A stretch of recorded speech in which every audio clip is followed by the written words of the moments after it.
There you go.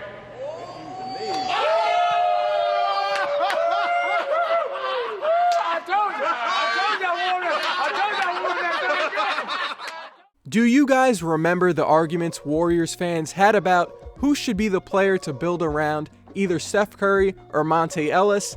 In his prime on the Golden State Warriors, Monta Ellis was a really fast, talented 6'3" combo guard that could score off the pick and roll by either getting to the rim or shooting a 17-foot jump shot.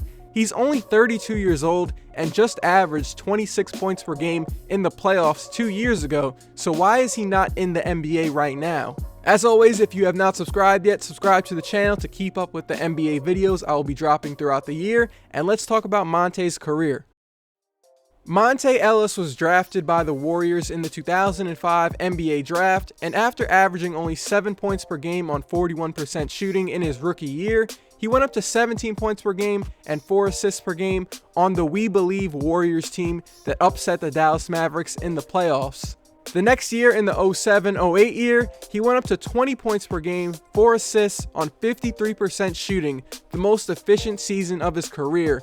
He started in 71 games and established himself as a go-to scorer on a Warriors team that won 48 games. But things went bad for Monta after this season. In August 2008, Ellis told the team that he had torn a ligament in his left ankle while working out, but that is not what happened.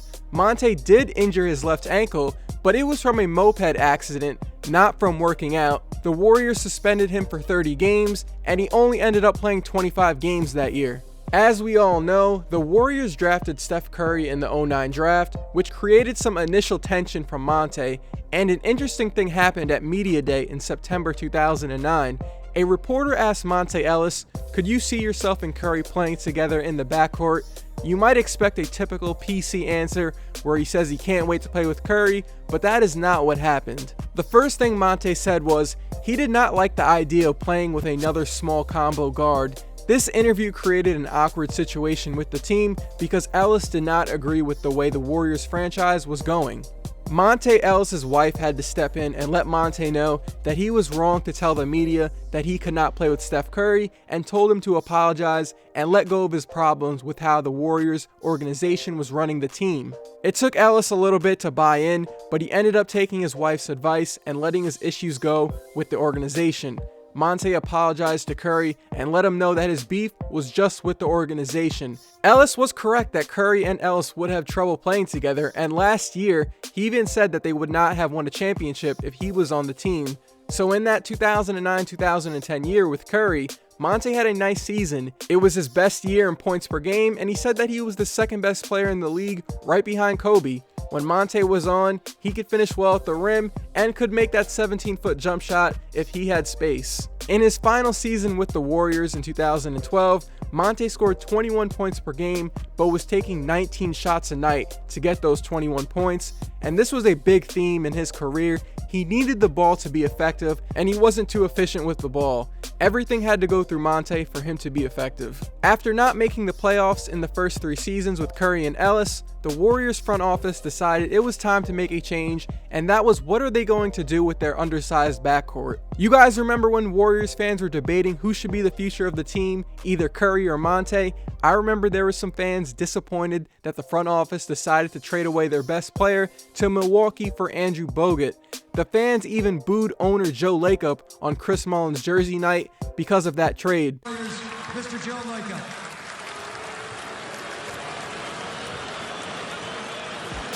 So now Monta is in Milwaukee and playing next to another undersized guard that needs the ball. In his second and final season with the Bucks, he was averaging 19 points, 6 assists on 41% shooting and 28% at the three-point line.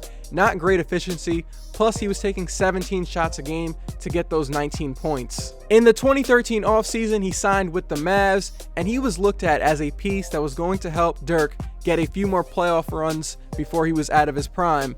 Monta played more efficient in the Mavs system and played the best team basketball in his career.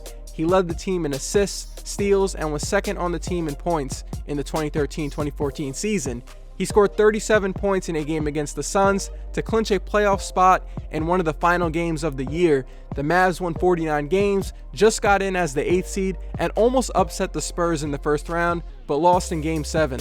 The next year, Monta led the Mavs in scoring and helped them get to the 7th seed to take on the Rockets, and he put up some nice numbers in those 5 games. He was averaging 26 points, 3 rebounds on 46% shooting, and 36% at the 3-point line.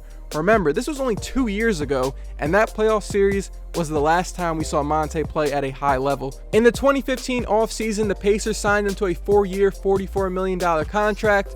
Monta had his moments in Indiana, but his production dropped big time in his first year. Not to mention his quickness and agility started to get worse, and he couldn't get to the rim like he used to. Plus, he was playing a little bit differently. He was scoring a lot less in Indiana's system, and he was passing a bit more. In his last year with Indiana, Monta lost his starting spot to Glenn Robinson III, and that was it for him as a starter in the league.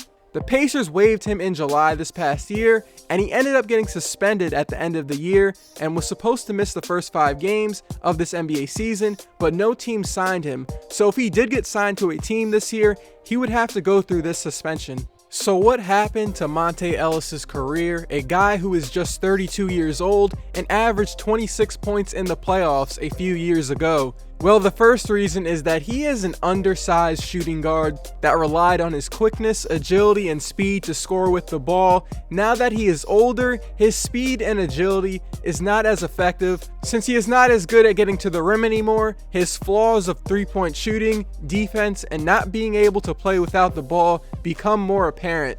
And being able to play without the ball is a must for today's NBA guards. Ball-dominant, undersized guards that cannot beat you at the 3-point line like Monta are slowly becoming extinct in today's NBA. And the second reason for his decline is definitely his wear and tear. Check this screenshot right here. This is how many minutes per game he played from the 2007-2008 season to the 2013-2014 season.